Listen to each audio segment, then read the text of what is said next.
Welcome, guys. I'm going to be talking to you today about modern data analytics in the cloud, and I'm going to make a case for fraud detection. So, hi, my name is Marwa Ahmed. I'm a data analytics consultant. I'm an AWS solution architect and data specialist. And today I'm going to be talking about a few things. First one is the analytics evolution from monolithic to modern architectures. We're going to do some deep dive on the modern data architectures on AWS. I'm going to make a case for fraud detection, and then I'll show you how fraud detection can be done in the cloud. And then we'll talk about a deep dive in the solution that I provide for you. And lastly, we're going to talk about scaling and improvement for the solution. So with that, let's talk about how did the analytics evolve over time. So actually, analytics and software are very coupled together, and they followed the same evolution. So we started from monolithic architectures. So I'm making the case for an e-commerce website that we all know. So here, if you look on the left, you'll see that this is one Amazon page that has over 8 services stacked on top of each other. So that would translate into single database layer. In that case, it was an Oracle DB that has some application layer written in C, and then you would have the web layer on top of it. So you'd have multiple services all in one monolithic application. And if you ever want to scale it, you'd have to scale it vertically, not horizontally. So the application logic is really stacked, and it's super hard to develop because you'd have to go over 2,000 lines of code to actually make one small change. For the batch analytics, it's actually very limited because you would have to do very expensive joins, and you would need to understand the schemas of one database that accompanies like all the different services.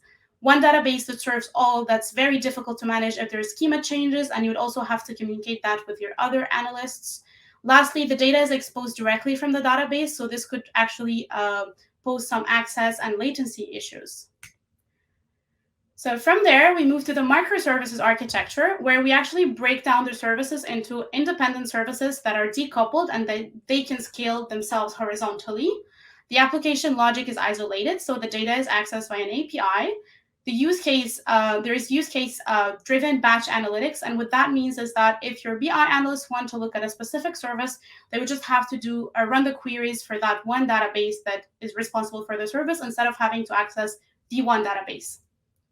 There's also specialized data stores. So depending on the use case and the data access patterns, you can develop your own data store. That could be a SQL or a NoSQL database. And then there's a push model for the data into specialized stores. What that means is like if you have your application data that's accessed from an API, you would take the data and you would push it into an S3 bucket. So that's what a push model is. And lastly, it's the modern data architecture that we're at right now. And the way this works is that you have one service that can be talking to multiple purpose-driven or purpose-built data stores. So this allows you to have real-time processing, real-time reporting, fault-tolerant data processes. Why I say fault-tolerant is because once the data lands in S3 or like your data lake in general, that means the data can be stored there like for a long time. It's a durable, scalable, and cost-effective storage. So if any of your downstream processes fail, at least you have the data that's untouched. You can scale the solution, and it allows you to have high available applications as well. So if one of your clusters go down, you can spin up another cluster to take over the workload. And this also allows you to develop serverless compute. So you don't have to worry about spinning up pub servers in the cloud. Lastly, there is the pub-sub data model that has been developed where you can have the data being pushed by one publisher and you'd have multiple subscribers using this data. So to break it down a little bit further, the modern data architecture has some key features. It starts really by the data lake, which is a scalable and cost-effective raw data store that allows managed access and governance practices. Data movement, it's very flexible to support multiple data logic. So you'd have data moving from inside out or outside into your applications. You'd have the data moving in around the perimeter. So it's like moving between applications and different data stores. So this really requires a lot of flexibility with the schema, but also with the data movement.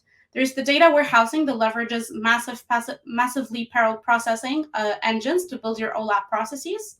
There's the data discovery that allows you to, one, discover the schema of your data, but also have a unified metadata store that can be accessed by multiple applications at the same time.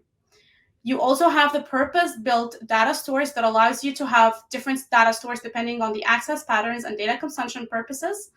So for example, for your analyst, you would, because they're very familiar with a SQL type of environment, so you'd have your relational databases, but for application development, you would use something like a NoSQL database.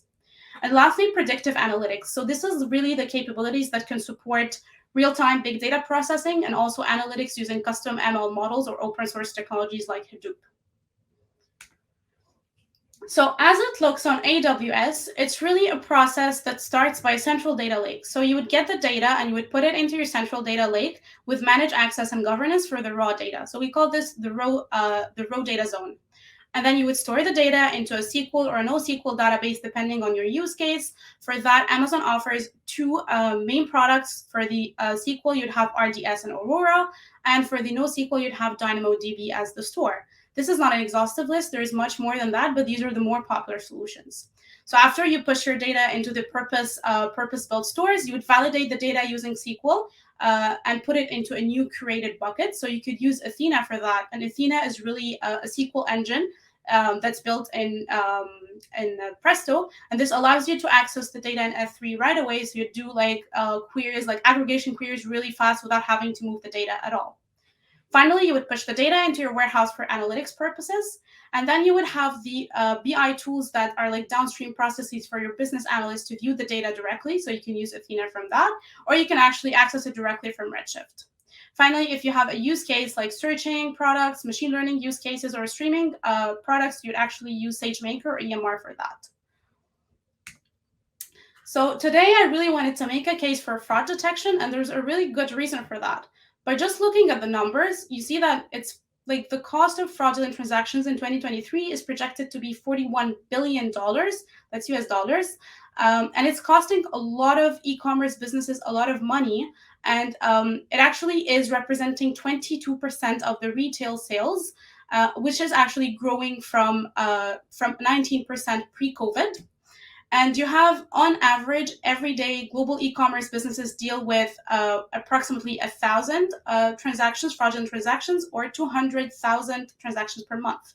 So there's really a case for it. And this was really fueled by COVID acceleration because of all the contactless payment and the reason, like all the stores shutting down, so the brick and mortars shutting down, everyone had to move to the e-commerce business. So businesses were growing at rapidly unbelievable rates. You had 1,400 companies joining Stripe every day in 2021, which is incredible. The rise of contactless payment. So with that, fraudulent transactions increased by 40% from their pre-COVID levels. And you have more than 1 in 2 e-commerce merchants reporting every day that they're experiencing some type of fraud.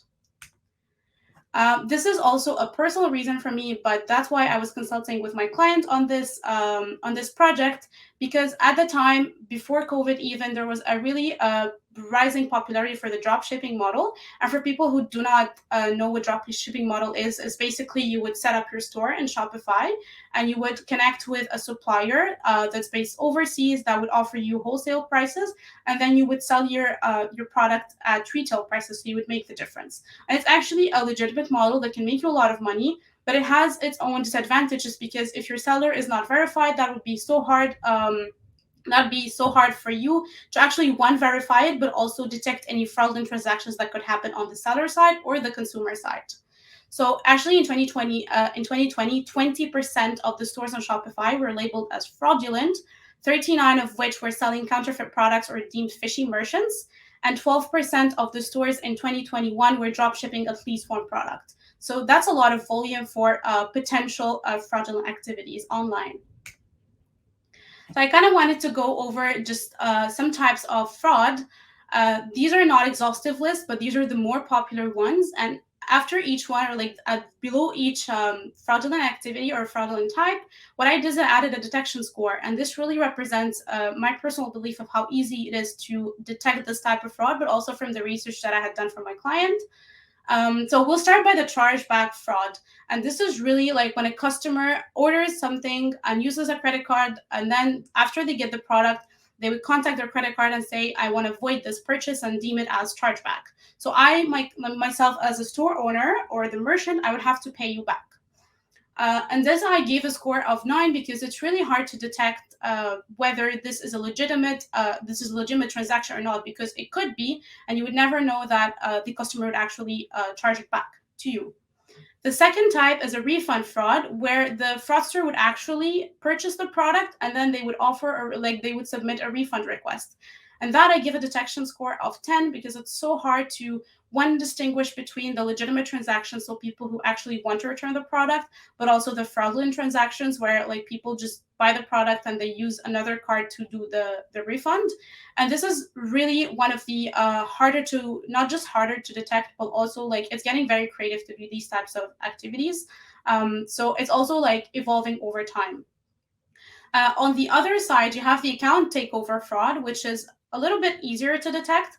Like people would steal passwords or security codes online, and then they would use these to actually access the customer's accounts, and then virtually they could do everything they want or buy as many products as they want. The last one is card testing, which actually took a similar score. So card testing is when a fraudster would buy multiple credit cards, whether they steal it or get it from somewhere else, and then they would keep trying every card to see which is valid. And these are easier to detect because you can have like CAPTCHA, like the CAPTCHA option at checkout. You can have like a card not present verification, so you'd have to be directed to the bank to confirm that this card is actually active. So this is actually easier to detect, but also easier to prevent. So I wanted to introduce to you how fraud was actually being done in the old days, and then from there we can develop the more modern solution that I provide for you today.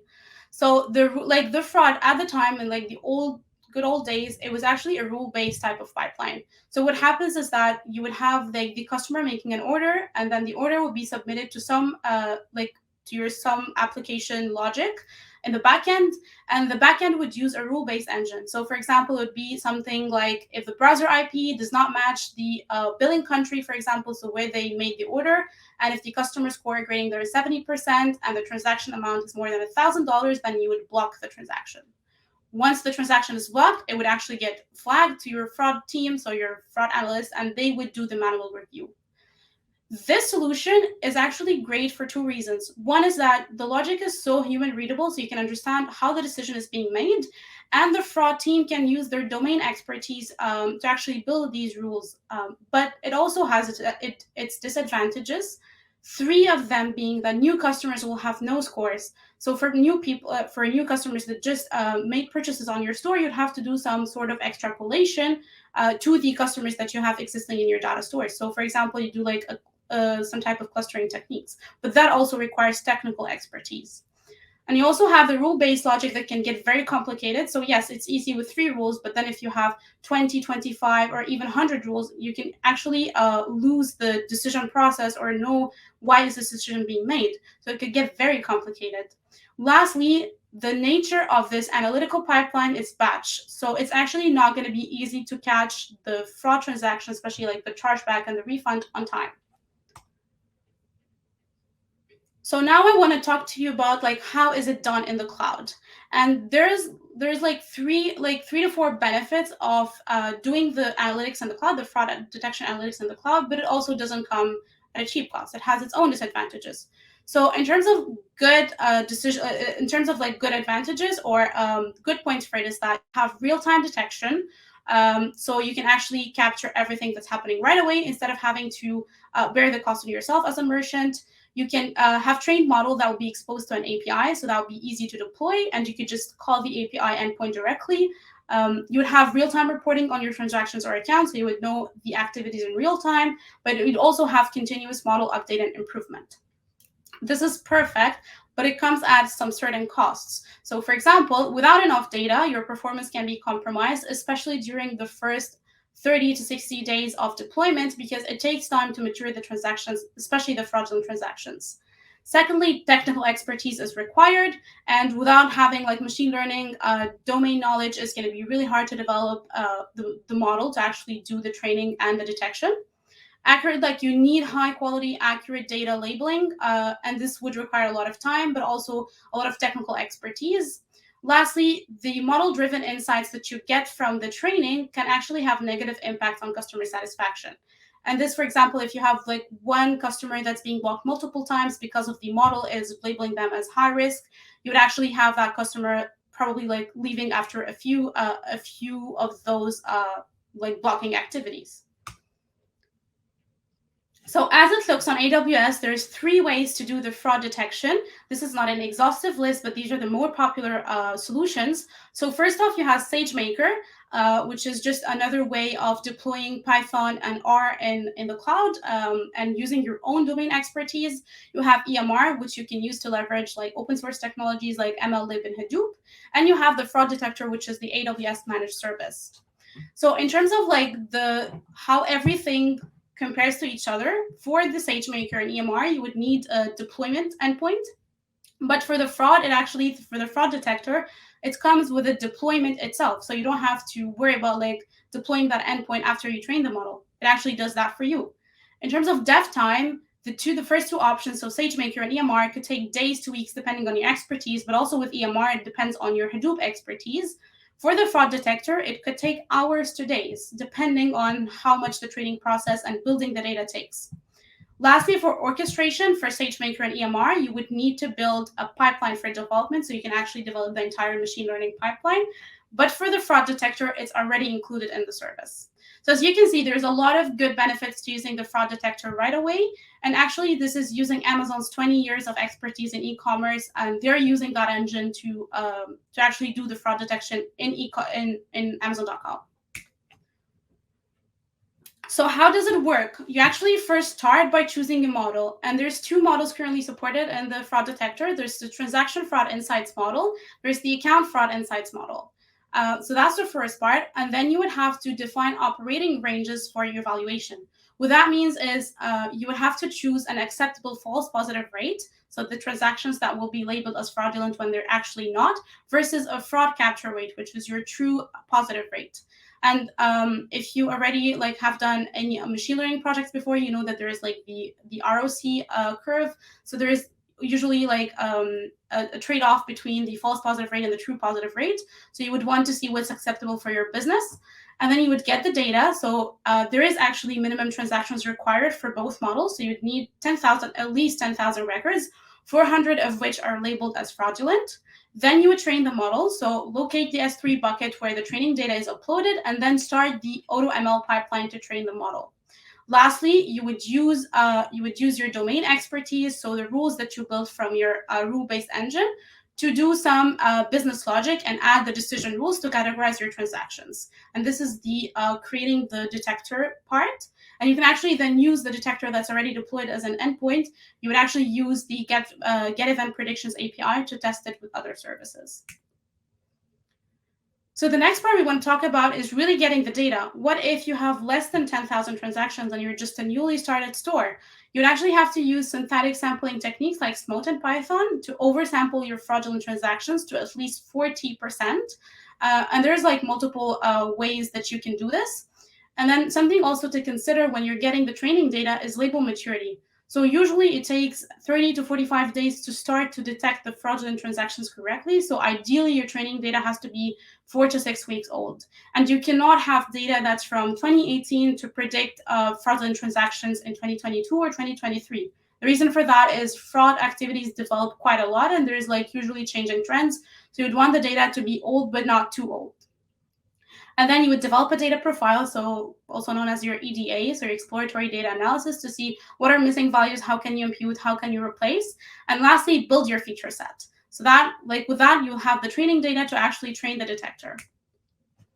So I decided to give you an idea of what feature set is like your responsibility as a user, but also what is the responsibility of AWS, to kind of give you an idea of what you can do with a detector. So in terms of independent features, the main ones that you have to provide as a user would be the customer first name, last name, address, email, shipping address, event timestamp, the label, the entity, and the event ID. And these are the last 4 fields that are actually required fields.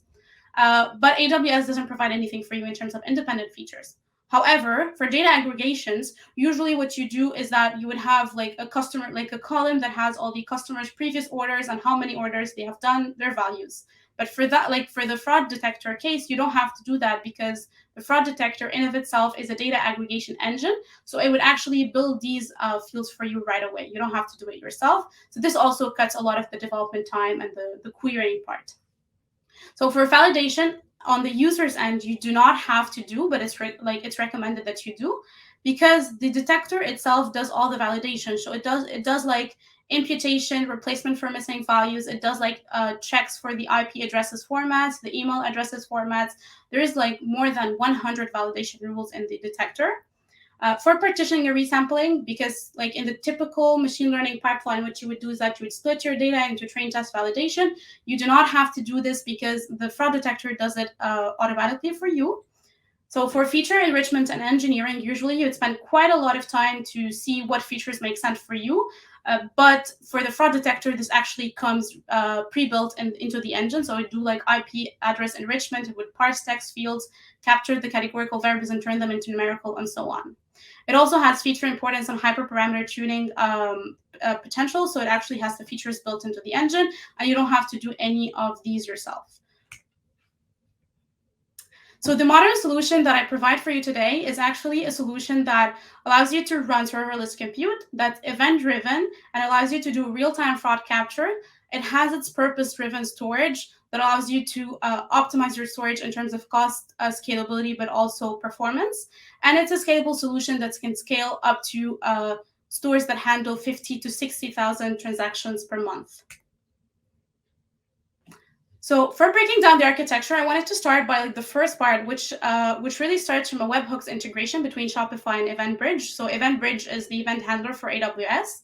And once the order is made, it will be routed into two destinations. The first is the SQS queue, to which an SNS topic will be subscribed. So you'll get a notification that an order has been placed.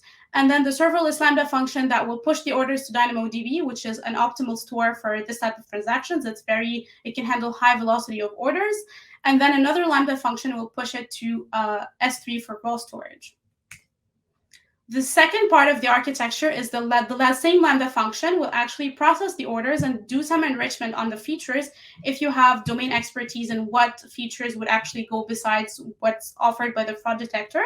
You would do the enrichment yourself and then prepare them for prediction. Once you push that into its own curated bucket, you would have the Lambda function call the endpoint using the get event prediction API. And then the predictions would be put into an S3 bucket for future training, so you can continuously improve your model, which is also going to be consumed by downstream BI processes like Tableau or QuickSight. So if the transaction is labeled as fraud, what will happen is that obviously this depends on the decision rules that you set during the training and the fraud detector creation step. Once it's labeled as fraud, it will actually be routed to an SQS to which your fraud analyst will be subscribed. So you will know that, they will know that there's a transaction that requires manual review. And if it's not labeled fraudulent, what will happen is that it will automatically pass to the fulfillment service. So all of this is event-driven. You don't have to do any of the intervention yourself. Lastly, we also build the analytics part. So you have an S3 bucket that will be consumed by the BI analyst for reporting. You would have a Redshift query that would you'd have a Redshift copy statement that would be pushing the data from S3 to Redshift for analytics. And you'd have a query that's scheduled to run to update the QuickSight dashboards. And all of this can be orchestrated by step functions or data pipeline. So what this solution really offers is a simple way to build the entire workflow end-to-end. It really cuts the development time significantly. So for me, it took 5 days to get the entire solution up and running for testing. But it also could take a lot more than that because of how hard it is actually to get the data, the training data, and actually build it if you don't have enough transactions. The code part is limited to only the Lambda function development. So depending on the language of choice you want. The architecture can also be applied to other use cases, such as social media monitoring. So it's take the same detection logic, but also apply it to monitoring your social media accounts in real time. However, no solution is always perfect. It has its own disadvantages. So the first one is that the Lambda timeouts after 15 minutes. So if you have multiple orders and you do a lot of processing, it would actually time out, and that would really remove the real-time aspect of the architecture. If the webhooks integration fails for any reason, your data is going to be lost forever. And then lastly, building the training data requires a lot of time and expertise. But this model has been tested on e-commerce websites that handle 40,000 transactions per month. So it is actually scalable. The AUC that was achieved on 70,000 transactions was 84%, which is pretty good as a start. And the reduction in fraud rate in the first 30 days of deployment was 3%. So in terms of scaling... Sorry to interrupt. You have 5 minutes left. Yes, thank you. So scaling and improving the solution, for like three things that came to mind to improve the solution. The first one is that you'd have to handle some of the API throttling. So the predictions are limited to 200 predictions per second. So you'd have to implement your retry logic for that. You can also use ECS or EC2 to scale like your workload instead of using Lambda functions.